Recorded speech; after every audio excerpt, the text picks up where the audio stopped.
नमस्कार दोस्तों, आपका स्वागत है आपके अपने चैनल आपके शुभेच्छु में। मैं अंकित गुप्ता आप सभी को प्रणाम करता हूं और हमारे साथ हैं हमारे मित्र सुशील शर्मा जी। तो मित्रों, आज का जो विषय है जो हम लोगों ने जिस पर हम चर्चा करने जा रहे हैं वो है हुआवे। हुआवे और जो ये चीन की एक मोबाइल कंपनी है और इनकी एक बहुत ही हाईटेक कंपनी है और इनकी अक्सर समाचारों में रहते हैं, सही कारणों से भी और गलत कारणों से भी। और मैं ऐसा इसलिए कह रहा हूँ क्योंकि गत वर्षों में देखा गया कि 5G टेक्नोलॉजी को लेके यूएस ने इनके ऊपर बैन लगाया और या इनको रोकने की कोशिश की गई। इनके सीईओ जो इनके जो लीड थे, कंपनी के जो हेड थे, उनको भी शायद डिटेन किया गया था यूएस के अंदर और इस तरह की कुछ घटनाएं हुई थी। और अब हाल ही में सुनने में आया है कि हुआवे जो है वो सऊदी के अंदर वहाँ के जो एक टेक्निकल इंस्टीट्यूट या यूनिवर्सिटी आप कह लीजिए, जो कि टीवीटीसी के नाम से फेमस है, और उनके साथ टीम अप किया है उन्होंने और वहाँ के 20,000 स्टूडेंट्स को वो लोग टेक्निकल ट्रेनिंग प्रोवाइड करना चाह रहे हैं। पर इसके पीछे क्या बात है, क्या इसके कुछ, क्योंकि ये क्या है, दो देशों के बीच की कुछ इसके अंदर कुछ चलती हुई खिचड़ी लग रही है। उसके ऊपर और बेहतर जानने के लिए हम सुशील शर्मा जी का रुख करते हैं। और सुशील शर्मा जी, एक बार पुनः आपको प्रणाम करके आपको प्लीज़ आपको आमंत्रित करते हैं और प्लीज़ बताइए इसके बारे में थोड़ा सा विस्तार से। धन्यवाद। तो प्रणाम मित्रों। तो जैसे आज का विषय जो अंकित गुप्ता जी ने बताया हुआवी से रिलेटेड है और सऊदी में जो है अपना टेक्निकल ट्रेनिंग प्रोग्राम ला रहे हैं जिसमें एनरोल कराएंगे वहाँ के स्टूडेंट्स वगैरह को और अपनी टेक्नोलॉजी से रिलेटेड वो ट्रेनिंग देंगे। अब उसकी वजह क्या है? देखिए, उसमें वजह मैं सीधे सीधे रिस्पॉन्सिबल मानता हूँ चाइनीज़ कम्युनिस्ट पार्टी को, क्योंकि जिन लोगों को शायद नहीं पता हो इस बारे में कि जो हुआवी के मालिक हैं वो चाइनीज कम्युनिस्ट पार्टी के जो शी जिनपिंग है वहाँ के प्रेसिडेंट, उनके राइट हैंड है। मतलब टेक्निकल डोमेन में वो जितना भी बहुत टेक्निकल एडवांसमेंट्स जो होती हैं, जो टेक्नोलॉजीज एकदम हाई लेवल स्पाइंग के लिए भी यूज़ होती हैं, उसमें वो उनकी मदद ली जाती है।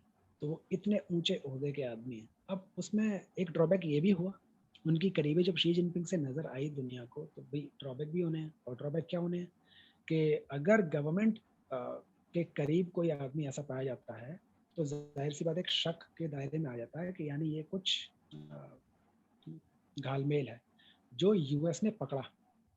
इसीलिए आपने देखा होगा यूएस के सेनेट में और जगह जगह पे वहाँ पर न्यूज़ चैनल्स में भी डिस्कशन हुआ कि Huawei is responsible for spying of our data.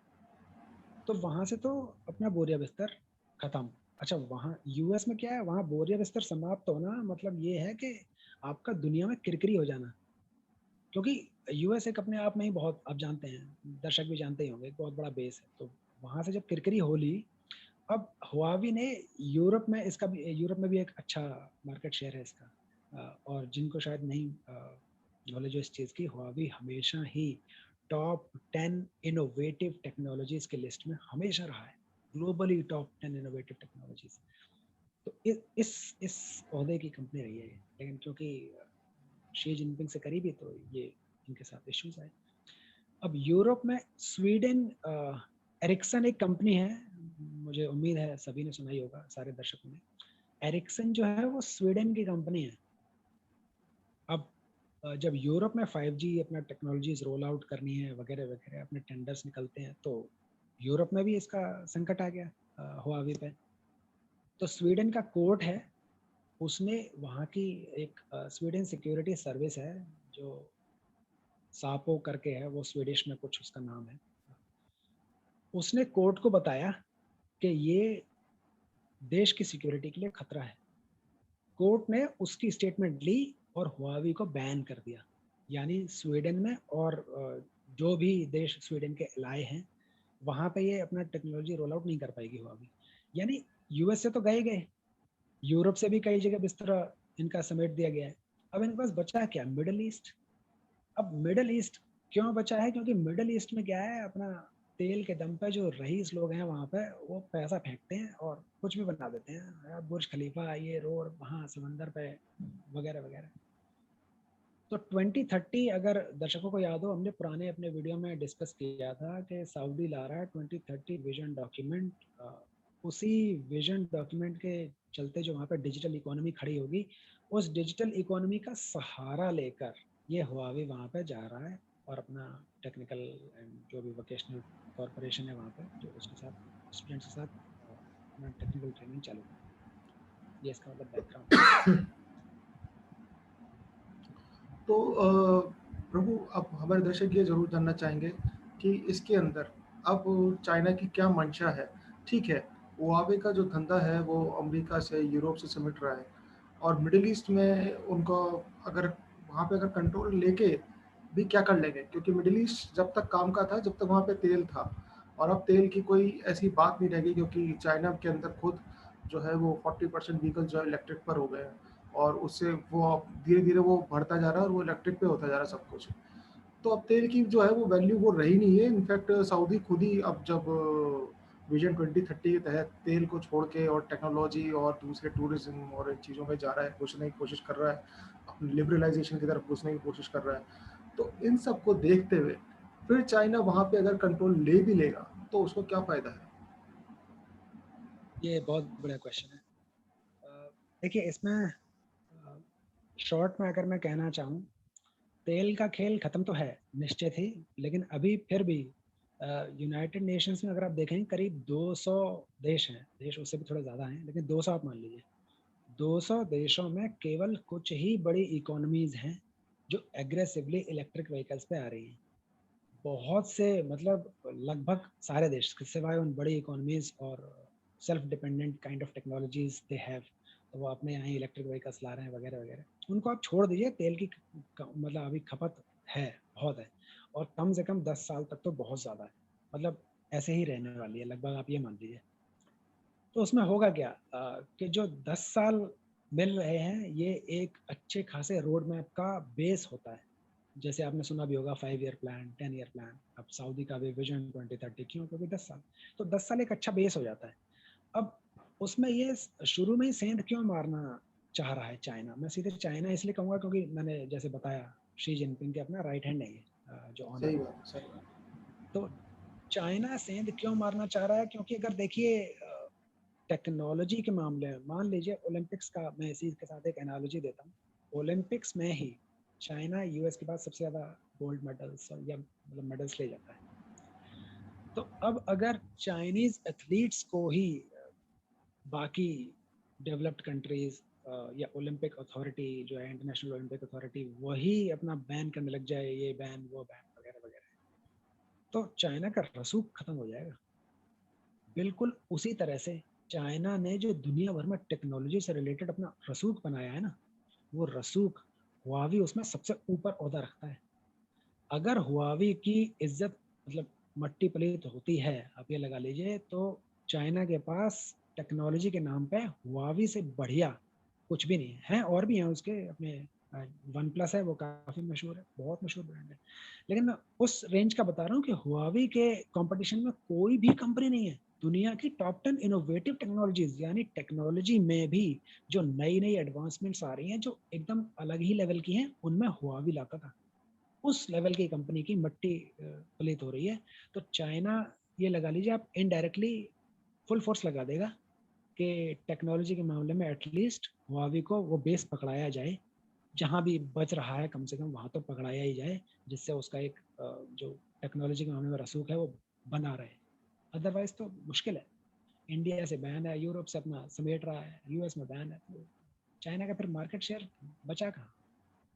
मैं इसमें एक पर्सपेक्टिव, मेरा ये मेरा ओपिनियन है, ये कोई खबर नहीं है, ये मेरा ओपिनियन है कि अब जैसे मिडिल ईस्ट के अंदर सिर्फ सऊदी नहीं और बहुत सारे देश हैं जिनके पास चाइना जा सकता था, या और वो काफ़ी अच्छे रसूख वाले देश हैं। यूएई है, इसके अंदर ईरान, इराक है, और इसके अंदर इजिप्ट है, और इसके अंदर कतर है। पर सिर्फ सऊदी अरेबिया क्यों?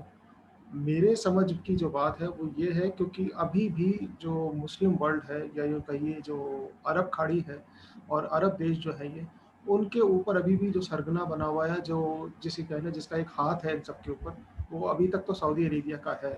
क्योंकि यहाँ पे अभी तक लिबरलाइजेशन ठीक है, खुलने की बात चल रही है या होना शुरू हुआ है, लेकिन अभी भी ये एक जिसे कहते हैं ना कट्टरपंथी है वहाँ पे, और इसीलिए ये एक तरीके का उन सबके ऊपर एक हाथ रखते हैं कि ये मुस्लिम देशों के एक तरीके से सरगना कह लीजिए या एक सरदार टाइप कह लीजिए। तो अगर ये इसको हम कबीला कहें कि मिडिल ईस्ट का एक कबीला है देशों का, और तो उसका सरदार जो है वो सऊदी अरेबिया है, और शायद चाइना ने इसीलिए कहा कि सरदार से ही आप अगर साठ-गांठ कर लोगे तो बाकी सारे तो अपने आप ही पीछे-पीछे आ ही जाएँगे। ये मेरा ओपिनियन है, बाकी हो सकता है कि इसके पीछे कुछ और बात हो। पर हाँ, आपका मत इसमें जानना चाहेंगे। नहीं, आपने जो ओपिनियन रखा है एकदम सटीक है, और एक्चुअली में यही होता है। जैसे कहते हैं ना कि किसी सेना को हराना हो तो उसके सेनापति पे वार करो, उसके सेनापति को कब्जे में ले लो। बिल्कुल वैसा ही आपने जो पर्सपेक्टिव रखा है एकदम सही है। सऊदी अरब मुस्लिम वर्ल्ड में आज भी रूल कर रहा है। जो ईरान को बार बार गिराने का यूएस का इस्तेमाल करके, खासतौर से डोनाल्ड ट्रंप रजीम में, वो रीजन यही था क्योंकि ईरान अपने आप को पावरफुल बना के वो पावर शिफ्ट ना हो जाए।